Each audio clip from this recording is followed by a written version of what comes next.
చాలా బాధాకరమైనటువంటి సన్నివేశము। ఈరోజు వాంకిడి ఆశ్రమ పాఠశాలలో మరి విషతుల్యమైనటువంటి ఆహారం తినడం వల్ల ఒకేసారి తిన్నటువంటి ఆహారం తిన్నటువంటి 30 మంది బిడ్డలు కూడా మరి సిక్ అయినటువంటి సందర్భంలో వారిని మంచిర్యాల నుండి నిమ్స్కి షిఫ్ట్ చేసి దాదాపు 15-17 రోజులు అవుతున్నా కూడా ఇప్పుడు నేను చూసొచ్చినటువంటి పాప ఇంకా కూడా వెజిటేటివ్ స్టేట్లోనే ఉన్నది। దాదాపుగా వెంటిలేటర్ మీదనే చాలా రోజుల నుంచి ఉన్నటువంటి సందర్భం। మనము చాలా బాధతో కూడినటువంటి పరామర్శ ఇది। ప్రభుత్వాన్ని మేము డిమాండ్ చేస్తూ ఉన్నాం, విజ్ఞప్తి చేస్తూ ఉన్నాం। పసిబిడ్డల ప్రాణాలు పోతూ ఉంటే పట్టనట్టు ఉండడం సరికాదు।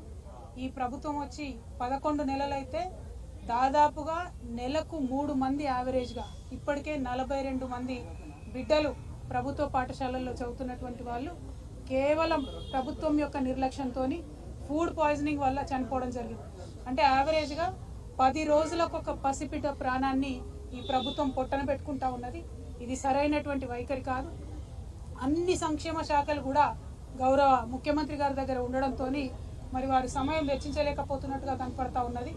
ఒక్క 10 నిమిషాలు మీరు పాఠశాలల్ని పసిబిడ్డల గురించి ఆలోచించి రివ్యూ చేసినట్టయితే ఈ ప్రాణాలన్నీ కూడా కాపాడేటటువంటి పరిస్థితి ఉంటుంది। నిన్న పేపర్లో చూసాం, నారాయణపేటలో హాస్టల్లో అన్నంలో పురుగొచ్చిందని చెప్పి పిల్లలందరూ ధర్నా చేస్తే స్వయంగా ముఖ్యమంత్రి గారు మరి రివ్యూ చేసిన తర్వాత తెల్లారి మర్నాడు కూడా మళ్ళీ అదే సీన్ రిపీట్ అయితే పిల్లలంతా ఇప్పుడు కూడా ధర్నా చేస్తున్నటువంటి పరిస్థితి మరి కనబడతా ఉంది। దయచేసి ఈ ప్రభుత్వాన్ని విజ్ఞప్తి చేస్తూ ఉన్నాం, మీ ప్రాధాన్యతను గుర్తించండి।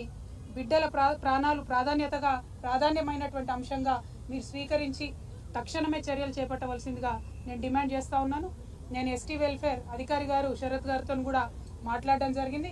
మరి వారు మేము చూస్తున్నాము, అన్ని రకాలుగా చర్యలు తీసుకుంటున్నామని చెప్తున్నప్పటికీ ఆదిలాబాద్ టు ఆలంపూర్ మీరు ఏ ఒక్క పాఠశాల చూసినా, ప్రభుత్వ గురుకుల కావచ్చు, ఆశ్రమ పాఠశాల కావచ్చు, ఏది చూసినా కూడా ప్రతి పాఠశాలలో ఏదో ఒక ఇన్సిడెంట్ జరిగింది। ఈ 42 మంది పిల్లలు 11 నెలల్లో చచ్చిపోయింది, అన్ని జిల్లాల నుండి ఉన్నారు। కాబట్టి ఓవరాల్గా ఈ పాఠశాల వ్యవస్థనంతా కూడా మరి ధ్వంసమైనటువంటి పరిస్థితి కనబడతా ఉంది। కాబట్టి దాని మీద ఫోకస్ చేయవలసిందిగా మేము ప్రభుత్వాన్ని డిమాండ్ చేస్తూ ఉన్నాం। ఇదివరకు కేసీఆర్ గారి నాయకత్వంలో ప్రభుత్వ పాఠశాలల్లో చదివేటటువంటి పిల్లలు మరి మేము ఐఐటి పోవాలన్నా, ఐఐఎంకి పోవాలన్నా, లేకపోతే ఎవరెస్ట్ అధిరోహించాలా అని చెప్పి ఉన్నతమైనటువంటి ఆశయాలు లక్ష్యాలతో ఉన్నటువంటి సందర్భాన్ని కూడా మనం తెలంగాణ ప్రజలుగా చూసినాం। కానీ ఈ 11 నెలల్లోనే మరి ఆ పాఠశాలలు ఈ దుస్థితికి చేరుకొని 10 రోజులకు ఒక పసిబిడ్డ ప్రాణం పోతుంటే కూడా ఉలుకు పలుకు లేకుండా ప్రభుత్వం ఉండడాన్ని మేము తీవ్రంగా ఖండిస్తూ ఈ అంశాన్ని సీరియస్గా తీసుకొని గౌరవ ముఖ్యమంత్రి గారు ఇంటర్ఫియర్ అయ్యి తక్షణమే ఈ పరిస్థితిని చక్కబెట్టాలని చెప్పి ప్రభుత్వాన్ని డిమాండ్ చేస్తూ ఉన్నాం। అట్లానే ఇప్పటి వరకు ప్రాణాలు కోల్పోయినటువంటి ఆ 42 మంది కుటుంబాలకు కూడా ఎక్స్గ్రేషియా కింద 10 లక్షల రూపాయలు ఇవ్వాలని కూడా మేము డిమాండ్ చేస్తూ ఉన్నాం। పోయిన ప్రాణం వెలకట్టలేనిది, పోయిన ప్రాణాన్ని తీసుకురాలేము, బిడ్డ దూరమైనటువంటి దుఃఖాన్ని తీర్చలేము, కానీ వారి ఆర్థిక కష్టాలలో స్వావలంబన ఇవ్వాల్సినటువంటి కనీస బాధ్యత ప్రభుత్వానికి ఉంటుంది। కాబట్టి 10 లక్షల రూపాయల ఎక్స్గ్రేషియా కూడా ఆ పిల్లల కుటుంబాలకు ఇవ్వాలని చెప్పి ఈ సందర్భంగా డిమాండ్ చేస్తూ ఉన్నాం। Thank you. జై తెలంగాణ।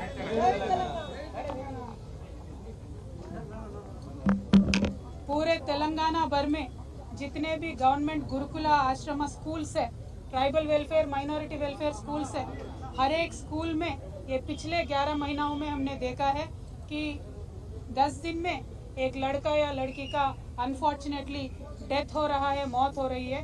और इन सब का रीज़न फूड पॉइजनिंग है। जो quality of food minority welfare schools में, ट्राइबल वेलफेयर स्कूल्स में दिया जा रहा है वो बिल्कुल ही गिर गया है, गिर चुका है। इसीलिए आज छोटे छोटे बच्चे हमारे आंखों के सामने उनका जान गंवा रहे हैं। मैं ये सरकार से डिमांड करती हूँ, आप इमीडिएटली रिव्यू कीजिए क्वालिटी, ये जो बच्चों के लिए खाना दिया जाता है माइनॉरिटी वेलफेयर स्कूल्स में, इसका क्वालिटी बढ़ाइए। जो केसीआर साहब के समय में आपने देखा, केसीआर साहब खुद रिव्यू करते थे, बच्चों को जिस तरीके से खाना मिलता था वो खुद ब खुद रिव्यू करते थे।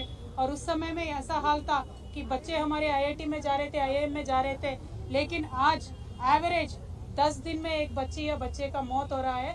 This is very unfortunate, so we demand the government to immediately take action. Thank you. जय तेलंगाना। बहुत क्रिटिकल है पेशेंट का कंडीशन, ऑलमोस्ट कोमा में ही है और हम दुआ करेंगे जल्द से जल्द बच्चे अच्छे हो जाए। Thank you.